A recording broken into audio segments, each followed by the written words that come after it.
2014년 대한민국, 그리고 장소는 분당. 감염속도 초당 3.4명, 치사율 100%를 넘어가는 유례없는 바이러스가 도착했습니다. 네, 정말 최악의 바이러스죠. 갑자기 분당 지역에서 급하게 퍼져나가고 수많은 그런 사상자들이 나오게 되니까 정부는 전 세계적인 확산을 막기 위해서 그야말로 국가 재난사태를 발령하게 됩니다. 지금까지 치료제는 없습니다. 한편 구조대원 지구는 지하철 공사장 함몰 사건으로 감염내과 전문의 인해를 구하면서 그녀의 딸 미르를 알게 됩니다. 근데 니네 엄마 항상 이러고 자냐? 그리고 폐쇄령이 내려진 도시에서 그들을 돕기 위해 고군분투하게 되는데요. 하지만 정부의 부당한 처우에 항의하던 감염자들이 시위대로 변모해 서울로 향하게 되면서 그들은 점점 더 큰 위기에 처하게 됩니다. 대재난 속에서 살아남기 위한 사람들의 목숨을 건 사투의 끝은 과연 어떤 결과를 가져올까요? 영화 감기입니다. 자, 매년 여름마다 등장하는 재난 영화가 있습니다. 네, 최근에 또 굉장히 많은 재난 영화들이 크게 히트를 기록하기도 했었는데 2012년에 타워가 있었고요. 또 연갓이라는 작품이 있었죠.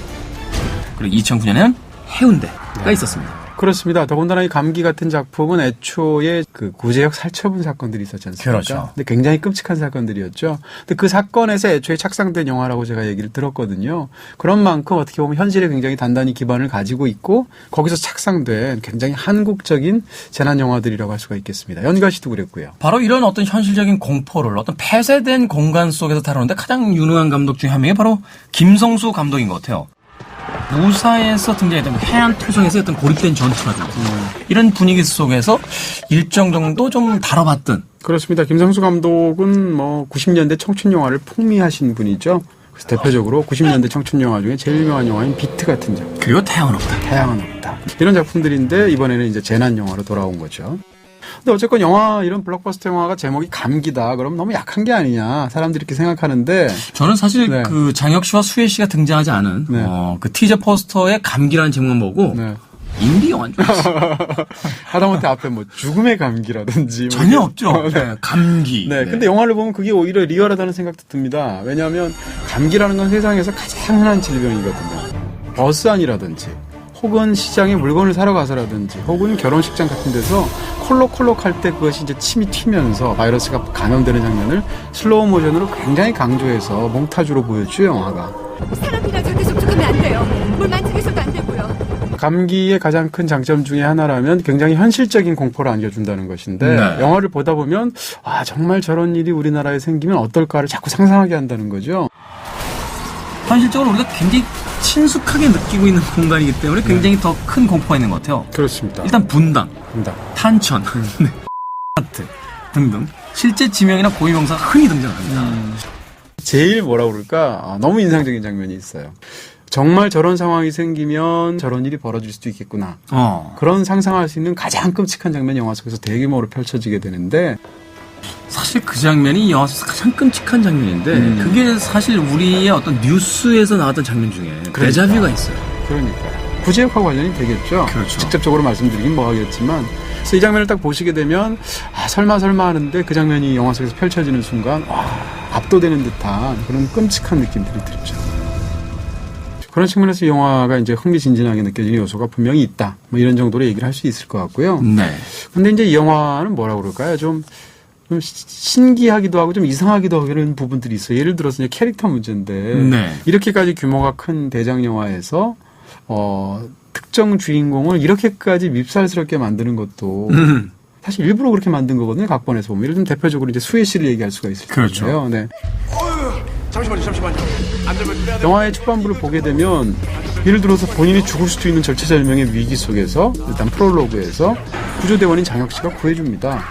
거기서 다시 고맙다는 말은 인지상정이고 당연히 해야 되는 말이고 이런 부분인데 상대방이 이렇게 말을 살짝 늘어놓으니까 아니 당신은 당신이란 건데 꼭 그렇게 생색을 내요? 이런 식으로 굳이 쏘아붙이는 굉장히 밉살스러운 캐릭터라는 거고요.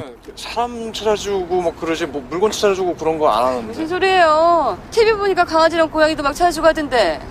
사실 영화의 어떤 초반 인상이 좀 지나고 난 뒤에는 그 캐릭터가 약간 정이 떨어지기 시작한다는 거죠. 네, 그렇죠. 한 10분 만에 정이 떨어져요.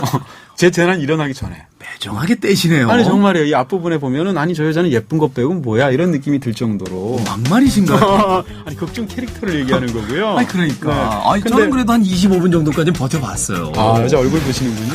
네, 근데 찾는다. 누가요? 오늘 낮에 도움받은 사람이라는 거 보니까 아까 그 여자 같은데. 장혁 씨가 연기하는 지구라는 캐릭터 좀 이상합니다. 도대체 이 사건에서 이렇게까지 큰 위험을 감수하면서 모든 공간에 등장하는 것에 대해서는 사실 납득하기 힘든 부분이 좀 있거든요. 내가 구조대원이잖아요. 지구 씨가 구조대원인 거 여기 있는 사람 아무도 몰라요. 물론 어떤 여자를 보고 한눈에 반할 수도 있죠. 그렇지만 그것이 반하게 된 계기가 영화 속에서 제대로 묘사가 되고 있지 않고요. 그리고 나서 이제 엄청난 일이 벌어졌을 때 심지어는 자기가 대신 죽을 수 있는 결정까지 내리게 되거든요. 네. 누가 2066입니까?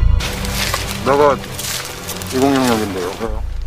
그리고 이제 영화를 보시게 되면 사실 이제 뭐라 그럴까요? 각본 자체에 혹은 영화 자체에 구멍이 너무 많다는 느낌이 드는 거예요. 그리고 우연이 너무 많이 남발된다는 거죠. 어느 정도까지는 우리가 또 인정을 해줄 수도 있겠지만 예를 들어서 이런 겁니다. 극 중에서 이제 본인 스스로가 이 아이를 대신해서 그 감염된 사람들이 들어가는 천막 속에 들어가게 되죠. 장혁 씨가. 네. 그리고 결국은 감염이 되지 않았다는 게 판명이 나서 놓아지게 돼요. 근데 그 바로 천막에서 나오자마자 거기에 딱 편리하게도 미르가 떨어뜨려 놓은 머리핀이 바로 그 천막 앞에 있습니다. 그렇죠. 그래서 머리띠를 딱 보면서 미르 이렇게 되는 거죠. 마치 헨델과 그레텔에서 그 빵가루를 뿌려놓고 가는 듯한 정확하게 그 동선을 찾아가는.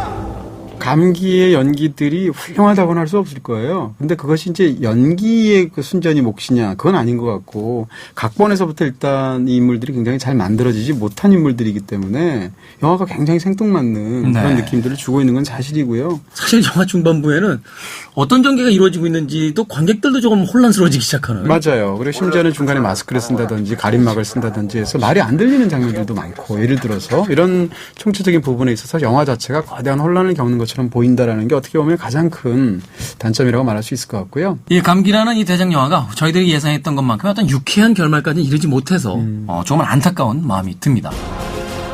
자, 그렇다면 영화 감기의 별점과 한 줄 정리 만나봅니다. 이 영화에 대한 제 별점은 2개입니다. 2개요? 네네. 혼란스러운 상황을 산만하고 혼란스럽게 담아낸다. 여름철 무더위에 감기는 없었다. 굉장히 센데요. 제가 원래 잘 안 걸려요. 건강하시라는 얘기군요.